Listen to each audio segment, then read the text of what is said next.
자, 이번 시간에는 12강 상황판단 3 같이 공부해 보도록 할 텐데, 상황판단 3은 게임이론 그리고 기타 상황판단 영역의 문제를 다루고 있는 영역이에요. 자, 얘는 이제 상황판단 1에서 봤던 1이랑 2에서 봤던 것보다 상대적으로 난이도가 낮고 조금 더 공부하기 편하실 거예요. 그래서 상황판단 1, 2에서 고생을 좀 많이 하셨을 텐데, 거기에 비해서는 훨씬 편한 영역이니까 조금 마음 편하게 들어주셔도 괜찮을 것 같아요. 자, 그러면 무슨 유형인지 한번 보도록 할게요. 자, 일단 게임 이론을 활용해서 문제를 푸는 영역인데, 게임 이론이라고 하는 것은 우리가 흔히 얘기하는 죄수의 딜레마에서 오는 그 이론이죠, 그죠? 자, 그거 이외에는 그리고 크게 나올 게 없어요. 대부분 죄수의 딜레마 수준에서 끝이 난다고 생각하시면 되고, 복잡한 게임 이론은 출제되지 않는다고 생각을 하셔도 무방할 것 같아요. 자, 그러면 풀이 전략이 있는데, 자, 다음 표는 갑의 이익, 을의 이익을 나타낸 거래요. 자, 여기는 순서대로 갑의 이익, 을의 이익을 택한 거예요. 갑이 A를 택했을 때, 을이 A를 택했을 때, 둘 다 10의 이익을 얻는 거고, 갑이 A, 을이 B를 택하면 마이너스 10, 20이에요. 갑이 B, 을이 A를 선택하면 20 마이너스 10. 얘가 그대로 뒤집힌 거죠, 그죠? 그리고 둘 다 B를 선택하면 0, 0이에요. 이 상황에서 갑과 을이 모두 합리적으로 본인에게 최선의 선택을 한다고 했을 때 결론적으로는 어떤 결과가 도출될 것인가를 알아보는 게 게임 이론이에요. 자, 그럼 여기서 갑의 입장에서 먼저 생각을 해볼게요. 자, 그리고 서로의 선택은 모른다고 가정을 하는 거죠. 자, 갑의 입장에서 을은 A를 선택할 수도 있고 을이 B를 선택할 수도 있는 거죠. 왜냐면 모르니까 둘 다 가정을 하고 본인이 선택을 해야 될 거 아니에요, 그죠? 자, 만약에 갑의 입장에서 을이 A를 선택한다고 가정해봐요. 그럼 본인은 뭘 선택하는지가 이득인지를 살펴보면 되죠. 을이 A를 선택했을 때 갑은 A를 선택하면 10의 이익을 얻고 갑이 B를 선택하면 20의 이익을 얻어요. 그러면 을이 A를 선택한다고 가정했을 때 갑은 B를 선택하는 게 합리적이겠죠. 그리고 을이 B를 선택할 때를 볼게요. 을이 B를 선택하면 갑은 자신이 A를 선택했을 때는 마이너스 10, B를 선택했을 때는 0을 얻어요. 그러면 을이 B를 선택한다고 가정을 했을 때도 갑 입장에서 자신은 B를 선택하는 것이 이득이죠. 그래서 결론적으로 갑은 B를 선택하게 되는 거예요. 그리고 이제 을의 입장에서 생각을 해볼게요. 자, 을의 입장에서도 마찬가지죠. 피차 마찬가지죠. 갑이 어떤 선택을 할지 몰라요. 그래서 갑이 A를 선택할 수도 있고, 갑이 B를 선택할 수도 있는 상황을 둘 다 상정하고 본인의 합리적인 선택을 해야 돼요. 자, 그러면 을의 입장에서 갑이 A를 선택한다고 가정을 해볼게요. 그러면 을의 입장에서 자신도 A를 선택하면 10, B를 선택하면 20을 얻죠. 그럼 이때 을은 B를 선택하는 게 이득이에요. 근데 갑이 B를 선택한다고 가정했을 때 자신이 A를 선택하면 마이너스 10, B를 선택하면 0이죠. 그래서 이때도 을 입장에서도 B를 선택하는 게 또 이득이죠. 그럼 결론적으로 을도 합리적 판단을 했는데도 B를 선택하게 되죠. 그래서 전체적으로 나오게 되는 상황, 결과는 뭐냐? 갑도 B, 을도 B를 선택하게 돼서 결론적으로 둘 다 아무런 이득을 얻지 못하게 된다는 거예요. 이게 이제 게임 이론이고, 갑과 을은 본인 입장에서는 가장 합리적인 선택을 했어요. 하지만 둘 다 아무것도 얻지 못하는 상황이 온 거죠. 그러니까 갑과 을 개인은 최선의 선택을 했으나 전체적인 상황은 최선의 상황이 선택되지 않은 거죠. 그래서 최선의 상황은 10, 10이겠죠. 둘 다 10, 10 골고루 이득을 얻는 거. 물론 갑의 입장에서 봤을 때는 자신이 20을 얻고 을은 마이너스 10을 얻는 거지만 전체적으로 봤을 때는 갑과 을이 10과 10 둘 다 나눠 가지는 게 최선임에도 불구하고 그 결과가 나오지 않는다는 거죠. 그래서 이게 게임 이론이고, 이게 원래 어디서 온 거냐면 원래 재수의 딜레마라는 거에서 온 거예요. 이건 너무 유명해서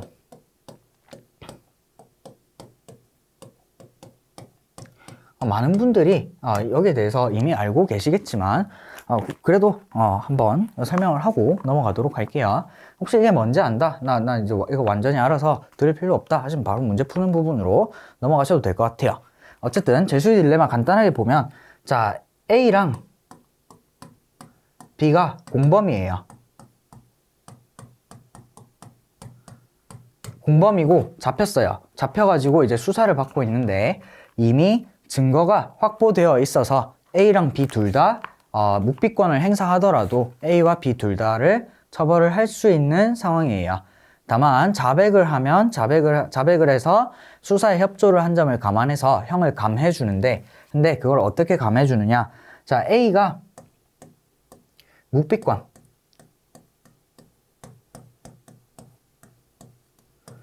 을 행사할 수도 있고, 그리고 A는 자백을 할 수도 있어요. 그리고 B도 묵비권을 행사할 수도 있고, B도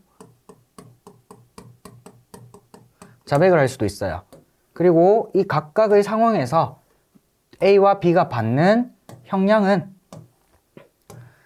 자, A가 묵비권, B가 묵비권을 행사할 경우에는 둘 다 증거가 근데 자백을 하는 것만큼 충분치는 않다고 가정할게요. 그래서 둘 다 6개월씩 형을 받아요.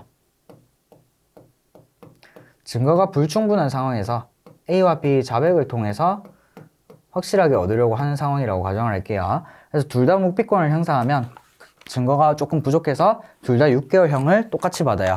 그리고 A가 묵비권을 행사하고 B가 자백하는 경우에는 A는 혼자서 3년형을 받게 돼요. 그리고 B는 혼자서 수사에 협조해서 석방이 돼요.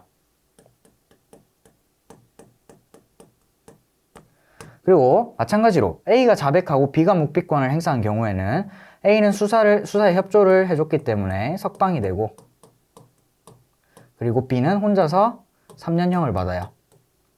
그리고 둘 다 자백한 경우에는 원래 있던 부족한 증거가 채워지게 되면서 둘 다 2년형씩을 받아요. 자, 그럼 여기서도 A와 B는 서로 분리되어 있는 공간에 있어서 A는 B가 어떤 선택을 할지 모르고, 그리고 B도 A가 어떤 선택을 할지를 몰라요. 자, AB가 만약에 협의를 할 수 있다면, AB가 만약에 서로 협의한 상태에서 선택을 한다면 당연히 둘 다 묵비권을 행사하고 6개월씩 받고 공평하게 둘 다 짧은 형을 받고 석방하는 것을 택하겠죠. 그죠? 근데 둘 다 서로 어떤 선택을 할지 모르는 상황에서는 A의 입장에서 B가 묵비권을 행사한다고 가정했을 때 어떤 선택이 합리적이냐? B가 묵비권을 선택했다고 가정했을 때는 A가 묵비권을 행사하면 6개월형을 받아야 돼요. 그런데 자백해버리면 석방될 수 있죠. 그래서 B가 묵비권을 행사한다고 가정했을 때 A는 자백을 하는 게 합리적인 선택이에요. 그래서 여기서 A는 자백하게 돼요. 그리고 이것도 봐야 되구나. B가 자백을 한다고 가정했을 때도 A가 묵비권 행사하면 3년형을 받아야 되는데 자백하면 2년형만 받으면 돼요. 그래서 B가 자백을 한다고 가정했을 때도 A는 자백하는 게 합리적인 선택이죠. 그래서 결론적으로 A는 B가 어떤 선택을 하든지 자백을 하는 게 본인에게 이득이기 때문에 결국에는 자백을 하게 돼요. 자, 근데 B도 마찬가지죠. B 입장에서도 A가 묵비권을 행사할지 자백을 할지를 몰라요. 그래서 A가 묵비권을 행사할 때 자기가 묵비권 행사하면 6개월, 자백하면 석방이죠. 그래서 이때는 자백하는 게 합리적인 선택이고, A가 자백을 한다고 가정했을 때도 본인이 묵비권을 행사하면 3년형, 그리고 자백을 하면 2년형을 받게 되니까 자백을 하는 게 합리적이죠. 그래서 어떤 상황이든 B도 자백을 하게 돼요. 그래서 결국에는 둘 다 합리적인 선택을 함에도 불구하고 둘 다 자백을 해서 둘 다 2년형을 사는 최악의 결과가 발생하게 되는 거예요. 그래서 이게 죄수의 딜레마라고 하는 건데, 이건 실제로 물론 이렇게 단순하게는 아니지만 실제로 수사기관에서도 활용하는 방법 중에 하나예요. 어쨌든 죄수의 딜레마랑 상황 게임 이론에 대해서는 이 정도 이해를 하셨으리라 생각하고, 문제풀이 할 때도 제가 방금 이렇게 했던 거랑 똑같은 방식으로 진행되니까 여기에 대해서는 완벽하게 이해를 하시고 문제를 푸는 것을 추천드려요. 자, 그럼 이제 문제 풀러 가볼게요. 자, 89번. 다음 내용을 근거로 판단할 때 보기에서 옳은 것을 모두 고르면, 자, 승현이와 종진이는 갑회사 신입사원으로 회사 내 소모임을 가입하고자 한대요. 자, 소모임은 볼링, 테니스 두 가지가 있고 하나에만 가입할 수 있대요. 자, 종진이는 승현이가 볼링 소모임을 선호한다는 정보를 입수했대요. 그래서 볼링 소모임에 따라서 가입하기로 결정했다네요. 왜 그런지 모르겠어요. 그런데 승연이는 이 사실을 알지 못하고, 그런데 승연이는 완전히 합리적인 사람이어서 효용을 극대화하는 선택을 함을 가정한다라고 했죠. 그죠? 자, 승연, 종진, 어떤 모임에 가입했을 때 승연, 종진, 효용 쭉 나와 있죠. 그죠? 그래서 이 표는 그냥 읽어보시면 되고, 앞에서 표 해석했던 거랑 똑같은 방법으로 해석을 해주시면 돼요. 자, 기억. 승연이는 종진이가 볼링 소모임에 가입한다는 사실을 알게 될 경우, 그럼 종진이가 볼링이라는 걸 알고 있죠. 그죠? 그럼 승연이의 효용은 자신이 볼링에 가입하면 15, 테니스에 가입하면 40이죠. 그럼 당연히 볼링이 아니라 테니스 소모임에 가입하겠죠. 그래서 기억 틀렸고. 자, 니은. 자, B가 50보다 클 경우 종진이가 볼링 소모임에 가입할 때보다 테니스 소모임에 가입할 때 더 큰 효용을 얻는다.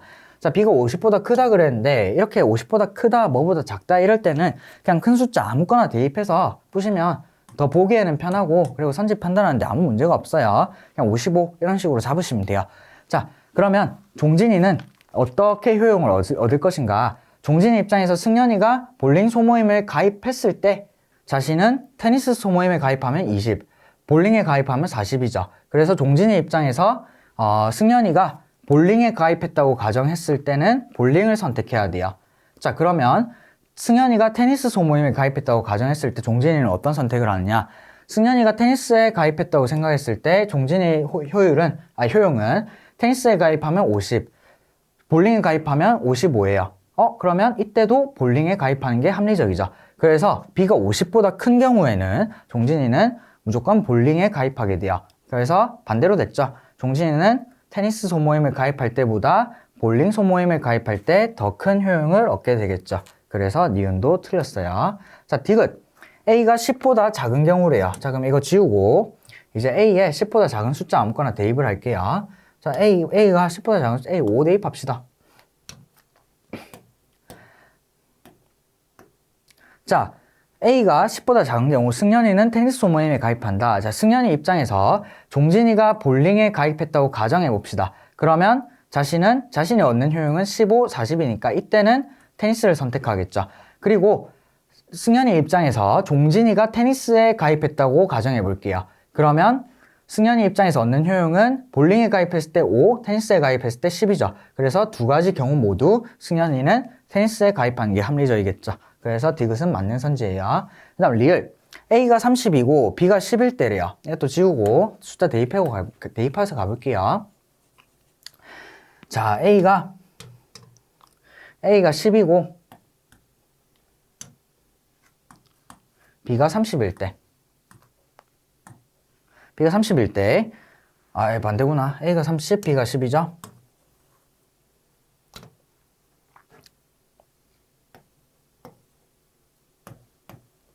자, 승연이가 종진이가 볼링 소모임에 가입한다는 사실을 알지 못할 경우, 자, 그러면 이 경우에는 승연이 입장에서 종진이가 볼링 소모임에 가입한다고 가정했을 때 승연이의 효용은 테니스죠. 그죠? 효용이 더 크니까. 그런데 승연이 입장에서 종진이가 테니스 소모임에 가입한다고 가정했을 경우에는 본인이 볼링에 가입하면 30, 테니스에 가입하면 10이니까 볼링에 가입하게 되겠죠. 그러면 볼링에 가정했을 때는 테니스에 가입해야 되고 테니스 가정했을 때는 볼링에 가입하니까 둘 다 결과가 엇갈리죠. 그래서 이 경우에는 승연이가 어떤 소모임에 가입하게 될지는 불분명하다라고 할 수 있어요. 그래서 리을은 맞는 선지. 따라서 답은 디귿 리을 5번 해주시면 되겠어요. 이렇게 기본적인 앞에서 우리 했던 그 게임 이론 기초 있죠? 그 기초 그대로 가시는 거니까 이거 활용해서 그냥 풀어주시면 될 것 같아요. 그 다음 90번 넘어갈게요. 자, 90번. 같은 상권 내에 있는 갑카페와 을카페는 서로 마주보고 있는 경쟁업체이다.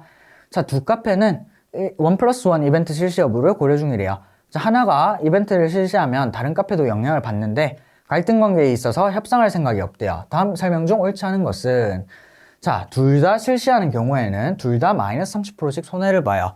하나만 실시할 한쪽에서만 실시할 때는 한쪽은 20% 이득, 한쪽은 마이너스 50% 손해를 봐요.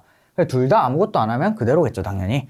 자, 그래서 결국에는 얘도 아까 그거랑 똑같은 거예요. 결국에는 둘 다 실시하게 돼서 둘 다 손해를 보고 망하게 된다라는 얘기인데, 이거를 갖다가 이제 네거티브 썸 게임이라고 하죠. 제로 썸 게임 같은 경우는 두 업체가 노력을 했음에도 불구하고 아무런 이득도 얻지 못했을 때를 이제 제로섬 게임이라고 하는 거고, 근데 둘 다 뭔가를 했는데 결국엔 손해보는 거는 이제 네거티브섬 게임이라고 하죠. 아마 그거는 뭐라도 상관없고, 어쨌든 이렇게 된대요.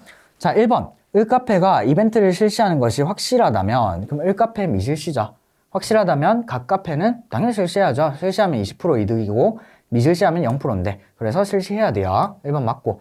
2번 을카페가 이벤트를 실시한다면, 이제 여기죠. 실시한다면 을카페는 최대 20% 그리고 최소 마이너스 30% 증가율을 얻을 것이다. 자, 을이 실시했을 때 갑이 같이 실시하면 마이너스 30 손해죠. 근데 갑이 미실시하면 20%죠. 그래서 최소 마이너스 30, 최대 20%가 되는 거예요. 그래서 2번도 맞죠? 그 다음 3번 갑 카페가 이벤트를 실시할 때 을카페가 이벤트를 따라서 실시한다면 각 카페는 손해죠. 실시면 마이너스 30, 마이너스 30이니까 맞죠? 자, 4번 갑 카페가 이벤트를 실시할 때 을카페는 실시하지 않는 것보다 실시하는 게 낫다. 갑이 실시할 때 을은 실시하지 않으면 마이너스 50이죠. 근데 실시하면 마이너스 30이죠. 그러니까 을 입장에서는 갑이 실시한다는 것을 알게 되면 본인은 무슨 선택을 하든지 손해예요. 손해지만 같이 실시하면 마이너스 30의 손해를 입고, 근데 안 실시하면 마이너스 50의 손해를 입잖아요. 그죠? 그래서 을은 손해를 보는 것을 알면서도 손해를 덜 보기 위해서 이벤트를 실시할 수밖에 없는 거죠. 그래서 실시하는 것이 더 낫다가 옳은 선지죠. 그죠? 그 다음 5번 갑 카페가 이벤트를 실시하지 않을 때 을카페도 실시하지 않는다면 둘 다 미실시죠. 그럼 0이니까 매출이 감소하는 게 아니라 둘 다 그대로죠. 그래서 5번이 틀린 선지예요. 자, 그러니까 결국에는 갑이랑 을 입장에서는 본인의 이득을 극대화하기 위해서 가장 합리적인 선택을 했음에도 불구하고 결국에는 둘 다 손해를 보는 엔딩으로 끝난다는 결론이죠. 그리고 실제로 그런 사례가 많이 일어나기도 해요. 자, 91번 다음 표 갑 회사 직원들을 대상으로 한 설문조사 결과이다. 다음 보기에서 옳은 것을 모두 고른 것은, 자, 취미, 영상 시청, 독서, 운동, 음악 감상. 자, 근데 얘는 지금 토, 일, 2일간의 평균 시간이래요. 자, 이렇게 쭉 있고, 그 다음 자기개발에 1, 2, 제일 적게 투자했죠. 커뮤니케이션은 모임 10, 데이트가 6, 이렇게 돼 있어요. 자, 그리고 갑 회사 직원들은 총 50명이래요. 자, 기획. 갑 회사 직원들은 모두 지난 주말에 취미 활동보다는 커뮤니케이션 활동에 더 많은 시간을 소모했다라고 돼 있는데, 취미 활동, 평균 시간 합하니까 13인가요? 13. 그 다음, 커뮤니케이션은 합치니까 16. 그러면 갑 회사 직원들이 모두 커뮤니케이션에 더 많은 시간을 소모했다고 할 수가 없죠. 이거 13, 16 보고 기억 찍으면 틀려요. 왜? 얘는 평균 시간이니까. 근데 갑 회사 직원들이 모두라고 했죠. 그죠? 모두는 평균에 포함되지 않아요. 누군가는 취미 활동을 더 많이 했을 수도 있고, 누군가는 커뮤니케이션을 많이 했을 수도 있는데, 그냥 평균적으로 봤을 때 커뮤니케이션을 더 많이 한 거죠. 그래서 이거는 흔히 말하는 통계의 오류, 평균의 오류라고 하는 거죠. 그래서 기획선지 같은 경우는 모두라는 표현 때문에 틀렸어요. 얘가 만약에 평균적으로 라고 했으면 평균 시간이 더 크니까 맞는 선지겠죠. 하지만 모두라고 했으니까 이 선지가 맞기 위해서는 50명이 전부 다 커뮤니케이션에 더 많은 시간을 투자했어야 돼요. 그런데 그런 결론을 내릴 수는 없죠. 왜? 우리는 각각의 시간을 모르고 평균 시간, 즉 대표값인 평균밖에 모르니까 이런 결론을 내릴 수는 없어요. 이거를 이제 평균의 오류라고 하는데, 대표적인 예시로 그게 있죠. 그 노스캐롤라이나 대학에 1990년대였는데 몇 년도인지 정확하게 모르겠어요. 하여튼 그 대학에서 졸업생들이 평균 연봉을 조사했는데 문화지리학과의 평균 연봉이 그 학교의 모든 학과를 통틀어서 가장 높았대요, 연봉이. 그리고 그 연봉이 10만 달러가 넘어갔대요, 평균 연봉이. 그럼 이제 한국 돈으로 했을 때 뭐 환율 대충 감안해도 1억 연봉 1억이 넘어가는 돈이고, 그리고 90년대 생각하면 굉장히 높은 연봉이죠. 그죠? 물가 상승률 감안하면. 그러면 의대도 아니고 경영학과도 아니고 법대도 아니고 어떻게 문화지리학과가 가장 높은 평균 연봉을 기록했을까 하고 조사를 해봤더니 물론 문화지리학과가 돈을 못 버는 게 당연하다 그런 말이 아니라 보통 평균적으로 봤을 때 의대나 법대 졸업생들이 문화지리학과 졸업생들보다는 평균적으로 많은 돈을 버는 건 사실이잖아요. 그죠?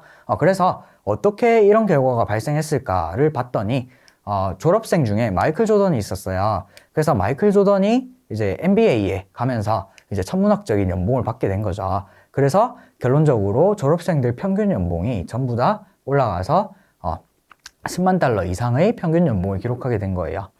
자, 그러면 거기서도 똑같죠. 평균 연봉이 10만 달러라고 해서 졸업생들이 모두 10만 달러의 연봉을 받은 건 아니죠. 누군가는 10만 달러에 한참 못 미치는 연봉을 받았을 거고, 마이클 조던 같이 평균을 비약적으로 올린 사람은 몇천만 달러의 연봉을, 몇백만 달러, 몇천만 달러의 연봉을 받았겠죠. 그래서 이게 흔히 얘기하는 평균에 오르라는 것이고, 이거를 문제에서 선지화해 놓은 게 기억선지죠. 그래서 이런 선지는 조심하실 필요가 있어요. 그 다음 니은. 애인이 있는 갑회사 직원이 30명일 때 애인이 있는 갑회사 직원들이 지난 주말 평균 데이트 시간이 10시간이다 라고 했죠. 그죠? 그리고 애인이 있는 경우에만 데이트를 함을 가정했대요. 뭐 혼자서 데이트를 할 수는 없으니까. 그죠? 그러면 자, 데이트 평균 시간이 6시간이죠. 그러면 갑회사 직원들이 총 50명이니까 데이트 총 시간은 50 곱하기 6 해서 300시간이 나오겠죠. 자, 그러면 전 데이트 총 시간은 300시간인데 애인이 있는 갑회사 직원들이 평균 데이트 시간을 구해라 그랬으니까 이때는 30명으로 나눠줘야 되겠죠. 얘를 30명으로 나눠주면 애인이 있는 직원들의 평균 데이트 시간은 10시간이 나오겠죠. 그죠? 그래서 답 니은은 맞다 해주시면 돼요. 그 다음 디귿. 8명의 갑회사 직원이 지난 주말 6시간 어학 공부를 하였을 때 이들이 한 어학 공부 시간은 나머지 직원들이 한 어학 공부 시간보다 많다. 자, 여기서도 자, 어학 공부 갑회사 직원 50명 전체가 한 시간은 여기다가 50을 곱해서 2 곱하기 10 이 아니죠. 2 곱하기 50이죠. 왜 10을 썼을까? 2 곱하기 50 해서 총 100시간을 어학 공부에 투자를 한 거예요. 그런데 8명의 갑회사 직원이 6시간 동안 어학 공부를 하였대요. 그러면 이분들이 한 시간은 총 48시간이죠. 그러면 이들이 한 어학 공부 시간이 48시간인데 그럼 나머지가 한 시간 몇 시간일까요? 100시간에서 이 8분이 한 48시간을 뺀 52시간이겠죠. 그래서 얘는 52가 되는 거예요. 그러면 결국 나머지 직원들이 한 시간이 더 많죠. 그래서 이것은 틀렸어요. 리을. 갑회사 직원들 중 35명을 대상으로 지난 주말 커뮤니케이션 활동 시간을 조사했을 때 35명 모두 커뮤니케이션을 전혀 하지 않았을 수는 없다라고 했는데, 자, 커뮤니케이션 시간이 전체가 16시간이, 평균이 16시간이고, 그럼 전체를 구해주면 16시간 곱하기 50명 해서 800시간이 나오죠. 그죠? 자, 그럼 만약에 35명이 커뮤니케이션을 아예 안 했다고 가정을 해볼게요. 그러면 나머지 15명이 800시간을 채워야 돼요. 그러면 나머지 15명이 800시간을 채워야 되는데, 근데 토일 2일간을 조사했다 그랬죠. 그죠? 그래서 나머지 15명이 토일 동안 커뮤니케이션 활동을 최대한 많이 해도 48시간이에요. 그러니까 잠도 안 자고 아무것도 안 하고 계속 커뮤니케이션 활동만 48시간 내내 했다고 가정했을 때 얼마가 나올 것이냐를 확인해 봐야 되는데, 나머지 15명이 최대로 이틀 동안 최대로 커뮤니케이션을 했을 때 48을 곱하는 거죠. 그럼 얼마 나와요? 48 곱하기 5 하면 240이고 여기다가 480 다음 720시간인가요? 720시간이 나오죠. 자, 그럼 만약에 35명이 전혀 커뮤니케이션 활동을 하지 않으면 남은 직원들이 이 800시간을 모두 채워야 되는데 15명이 아무것도 안 하고 48 동안 최대한 커뮤니케이션 활동을 해도 720시간밖에 안 나오죠. 그래서 35명이 아예 커뮤니케이션 활동을 하지 않았을 수는 없다는 결론이 나오죠. 이 사람들 중에서 누군가는 해줘야지 이 남은 시간들이 채워지겠죠. 그래서 리을은 맞다고 할 수 있어요. 이런 결론 나올 수는 없어요. 그래서 정답은 니은 리을 4번 해주시면 될 것 같아요. 자, 여기까지가 91번이고 그 다음 92번으로 넘어갈게요. 92번 마지막이죠? 자, 92번. 다음 표를 근거로 판단할 때 파, 하트, 나와 아자를 곱한 결과로 올바른 것은 이런 문제는 왜 했는지 잘 모르겠는데 어쨌든 뭐 한번 풀어볼게요. 자, 파는 뭐예요? 그리고 겹치는 거 없죠? 또는이라고 돼 있긴 하지만 겹치는 게 없어요. 파는 6이죠? 6. 하트는 7이죠? 7. 그리고 나는 0이죠? 그럼 670 곱하기 아자를 곱하래요. 아는 3. 자는 여기구나. 4. 670 곱하기 334죠? 자, 그러면 얘를 물론 그 세로로 써서 계산하셔도 되지만 지금 객관식이잖아요. 그죠? 볼 필요가 없어요. 왜? 일단 670 곱하기 34니까 천자리 그 네 자릿수 나올 수가 없죠. 그죠? 600 곱하기 30만 해도 18,000인데 어떻게 이 만보다 작은 숫자가 나와요? 얘는 무조건 아니고 그래서 나머지를 계산해야 되는데 일단 제일 끝자리는 0이죠. 0 나오고 그 다음 자릿수는 이 7이랑 4를 곱한 끝자리가 나오겠죠. 8이에요. 그래서 0, 8 나오는 선지가 있으면 답인데 나왔네요. 3번이 바로 답이에요. 나머지 계산할 필요가 없다는 거예요.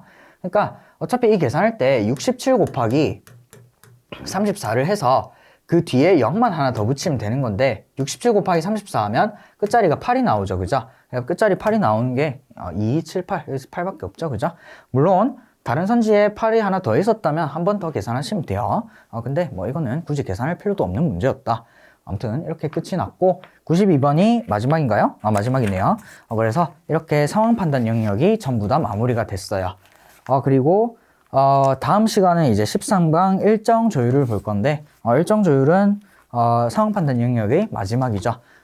여기까지 상황 판단 어려운 유형 같이 오신다고 고생 많으셨고 다음 시간 일정 조율에서 마지막 강 이어가도록 할게요. 수고 많으셨어요.